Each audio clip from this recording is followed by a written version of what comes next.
এ কি দেখছি আমি? এখানে তো কোনো পদ্মই ফুটে ওঠেনি। তাহলে তাহলে আমি আমার ধ্যানের মাধ্যমে যেটা দেখতে পেলাম সেটা কি তাহলে পুরোপুরি ভুল ছিল? না না, সেটা কি করে হতে পারে? এটা কখনোই ভুল হতে পারে না। কিন্তু যদি ভুল নাই হবে, তাহলে কোথায় কোথায় সেই মহাপদ্ম? সেই মহাপদ্মটাকে তো আমি এখানে দেখতে পাচ্ছি না। তাহলে কি আমি ভুল কোনো জায়গায় এসে পৌঁছালাম? না না, আমি তো ভুল কোথাও আসিনি।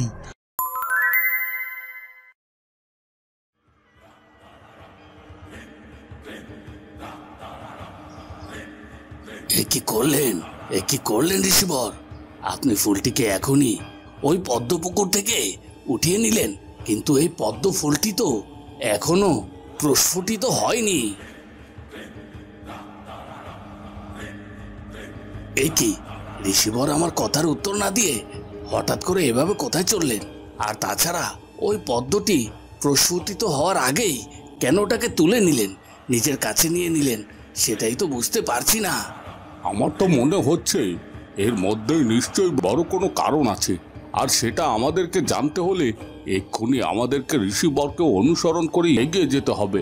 চলুন, আর দেরি না করে আমরা তার পিছু পিছু এগিয়ে যাই। হ্যাঁ, আপনি ঠিকই বলেছেন, আমাদের এখন তার পিছু পিছু যাওয়াটা উচিত।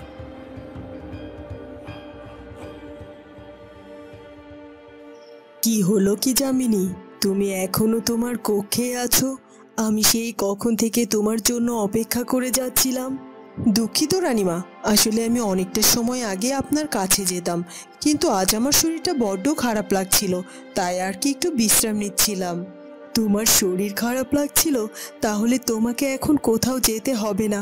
আমি এক্ষুনি রাজবৈদ্যকে খবর দিয়ে দিচ্ছি, সে এসে তোমাকে ওষুধ দিয়ে যাবে। না না রানীমা, এতটা চিন্তা করবেন না, এখন আমার শরীর বেশ ভালোই আছে, কোনো সমস্যাই হচ্ছে না।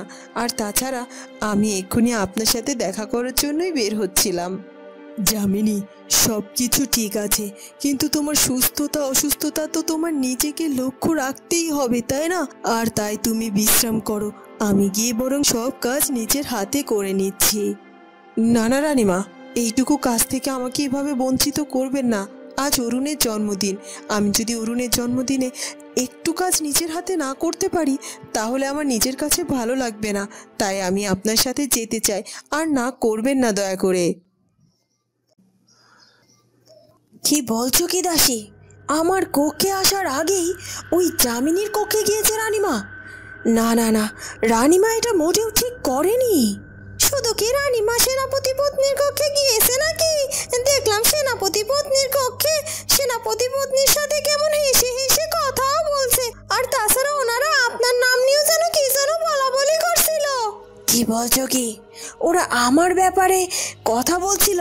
হ্যাঁ হ্যাঁ, বলতেই পারে। ওই যামিনীটা তো সবসময় চিন্তা করে কি করে আমাকে রানীমার কাছে খারাপ বানাবে, আর তাই তো আমি যামিনীকে দু চোখে দেখতে পারি না। সত্যি আমার না ভাবতেই কেমন অবাক লাগে যে ওই যামিনী আপনার নিজের বোন, আপনার ছোট বোন হয়ে কিনা আপনার বিরুদ্ধে সবসময় এরকম ষড়যন্ত্র করে। করুক দাসী করুক, ও যতই আমাকে নিয়ে ষড়যন্ত্র করুক না কেন, আমার কোনো ক্ষতিও করতে পারবে না। আমি ওর এমন অবস্থা করব যেটা কখনো কোনোদিনও স্বপ্নেও ভাবতে পারবে না।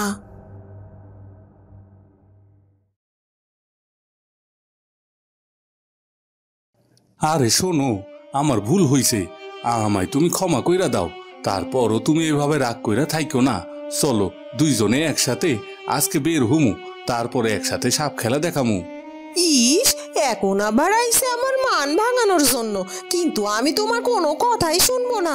সত্যি সত্যি আমার যেদিকে দু চোখ চইলা যায় আমি সেদিকেই চইলা যামু। না না বউ, তুমি এমনটা কইরো না। তুমি যদি চইলা যাও তাহলে আমি কি লইয়া থাকমু বলো তো? আর তাছাড়া তুমি জানো না আমি তোমারে কত ভালোবাসি। আর হ্যাঁ, আমি কইলাম তো আমার ভুল হইয়া গেছে, আর কোনোদিনে এমনটা হইব না। এবার চলো ঘরে চলো, সব কিছু গুছাইয়া সাপ খেলা দেখাইতে বাইরে তৈব। ঠিক কইছো তো, তোমার মনে থাকবো? আর কোনোদিনও এমনটা করবা না তো আমার সাথে? হ বাবা হ, মনে থাকবো, মনে থাকবো, থাকবো থাকবো।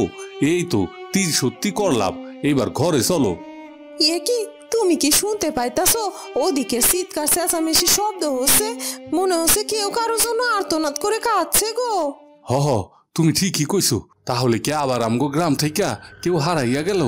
হ হ, হারায়া যাইতেই পারে। চলো চলো, তাড়াতাড়ি চলো, গিয়া দেখি।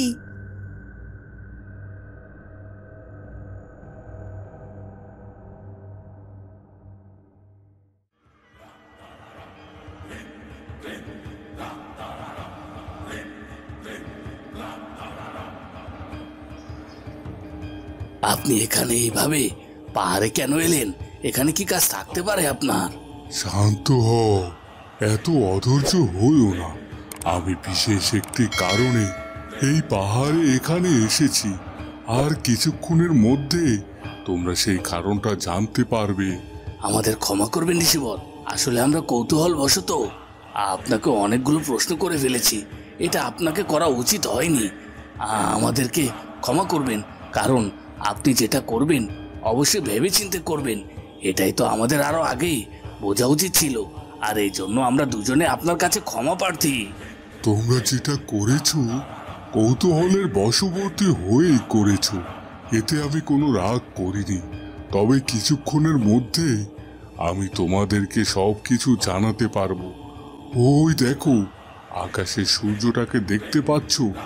আর এক্ষুনি আমি সূর্যের সাহায্যে জানতে পারবো যে আমাদের এই মহাপদ্মের রক্ষক ঠিক কোথায় জন্ম নিতে চলেছে, আর আমাদেরকেও সেই জায়গায় যাওয়াটা খুবই জরুরি। এই তো জানতে পেরে গেছি কোথায় কোথায় জন্ম নিতে চলেছে এই মহাপদ্মের রক্ষক। এই রাজ্যের রাজবাড়িতেই জন্ম হবে তার। তাই আর একটু আমরা দেরি করব না, এক্ষুনি আমাদেরকে রওনা দিতে হবে রাজবাড়ির উদ্দেশ্যে। চলো তোমরা আমার সাথে চলো।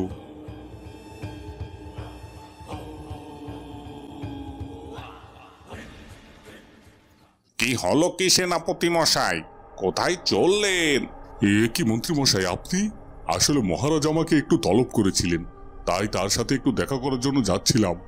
আচ্ছা তাই নাকি? তবে আমি শুনলাম আপনার স্ত্রীর শরীরটা নাকি অনেক বেশি খারাপ। তাই আমার মনে হয় এখন আপনার মহারাজের কাছে যাওয়ার কোনো দরকার নেই। আপনি যান, আপনার স্ত্রীর কাছে গিয়ে আপনার স্ত্রীর সাথে সময় দিন। সেটা ঠিক আছে, আমি কিছুক্ষণ পরেই আমার স্ত্রীর কাছে যাব, কিন্তু তার আগে মহারাজ আমাকে ডেকে পাঠিয়েছেন, তার কথার অবাধ্য তো আমি হতে পারবো না। সেনাপতি মশাই, আপনি ভুলে যাবেন না, আপনার স্ত্রী আমার শালিকা হয়, আর তার যদি কখনো কোনো শরীরের ত্রুটি হয় তাহলে কিন্তু আমি আপনাকে ছেড়ে কথা বলবো না।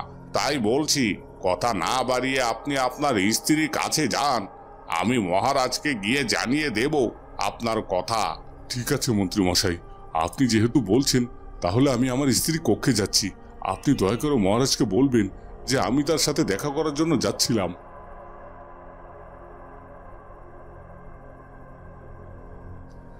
সেনাপতি মশাই, আমি জানি তুমি মহারাজের খুব পছন্দের একজন, কিন্তু আমি সেটা কখনোই হতে দিতে পারি না। তোমাকে কিভাবে মহারাজের কাছে খারাপ করতে হয় সেটা আমার খুব ভালো করে জানা আছে, কারণ তোমায় সরাতে পারলেই তবে তো আমি আমার স্বার্থ হাসিল করতে পারবো। হা হা হা হা হা।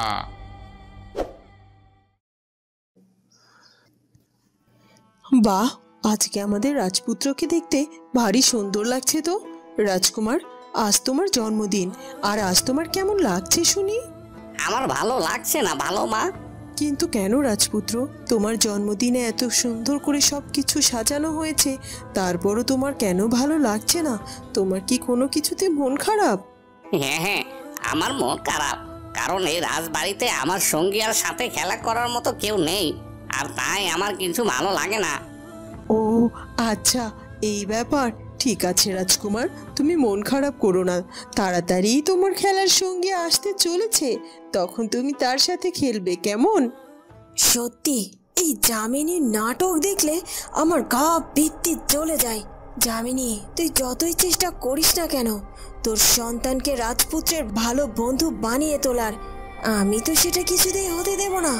রাজপুত্রের বন্ধু তো হবে আমার সন্তান। ও রাজপুত্রের ভালো বন্ধু হয়েই রাজপুত্রের কাছ থেকে আমার পুত্র ওর সব অধিকার ছিনিয়ে নেবে, সব কিছু। কি হয়েছে কি? তুমি এভাবে কান্দাছো কে? কি হয়নি সেটা বলুন সর্দার। আমি যে আমার বাচ্চাটাকে কোথাও খুঁজে পাচ্ছি না। সে সকাল থেকে ওকে খুঁজে চলেছি, বাড়ির আশেপাশে, বনে জঙ্গলে, এমনকি আত্মীয় স্বজনের বাড়িতে, কোনো জায়গায় খুঁজতে বাদ রাখিনি। কিন্তু কিন্তু নেই, কোথাও নেই আমার বাচ্চাটা। কোথাও খুঁজে পাওয়া যাচ্ছে না আমার বাচ্চাটাকে। সর্দার, আমি বুঝে গেছি আমার বাচ্চাটা হারিয়ে গেছে সর্দার। আমার তো এখন মনে হচ্ছে যে এই গ্রাম থেকে যেমন করে ছোট ছোট বাচ্চা হারিয়ে যাচ্ছে, ঠিক তেমনি করে আমার বাচ্চাটাও হারিয়ে গেছে। আমি আর আমার বাচ্চাটাকে হয়তো খুঁজে পাবো না। এখন আমি কি করব বলতে পারো তুমি? তুমি কান্নাকাটি কইরো না, আমরা দেখতাছি তোমার বাচ্চাটারে আমরা খুঁজে বাইর করতে পারবো কিনা। আমি জানি তোমরা যতই আমার বাচ্চাটারে খুঁজে বের করার চেষ্টা করো না কেন, আমার বাচ্চাটা অন্য সব বাচ্চাদের মতো একেবারে চিরকালের মতো আমার কাছ থেকে হারিয়ে গেছে। সর্দার তুমি কিছু একটা করো। প্রায় দিনই আমাদের এই গায়ে থেকে কারণ না কারণ সন্তান এভাবে উধাও হয়ে যাইতেছে। আর এমনটা হইলে তো আমরা বাঁচতে পারবো না। কেমনে বাঁচবো আমরা, বলো?